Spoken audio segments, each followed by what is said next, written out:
Prologue. Eons ago, the invaders came from beyond the stars. They traveled through portals that tore space and time apart, riding on steeds that trampled all in their wake. They were bright and glittering and malicious, and while their faces could conjure love in a mortal's heart, their smiles held no mercy. Fae, they were called, beautiful and terrible and heartless.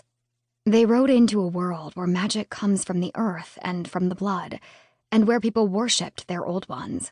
Where ancient forests loomed, they raised their cities and palaces, and they enslaved those they found on this world, calling them monsters for the ugliness of their forms. With all their power and magic, there was no means to defeat them. Except one. Children were born of the couplings of fae and monsters. Dark, vicious, blighted children that bore some sign of the beast upon them. The bright and shining turned them from their homes, disgusted by the misshapenness of their forms. Others were left on stone altars in the woods for the forest to take them. Unseelie, they named these children. Wretched filth that was no better than the monsters that loomed in the dark night.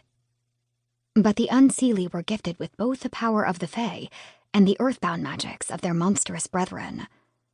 And where the Seelie bore few children, the Unseelie bred like rabbits. The Seelie were so focused upon their ugly brethren that they forgot the power of those that lurked in the forests. They stopped placing salt on their windowsills and lighting the Samhain bonfires. There was no longer a horseshoe of iron bolted above the doors of their homes to ward away the monsters. The monsters prayed to their old ones and brought them sacrifices. In the darkest hollows of the forests, shadows called to the shadows until an ancient malevolence awoke. Whispers came that the old ones had begun to walk the mortal realm again.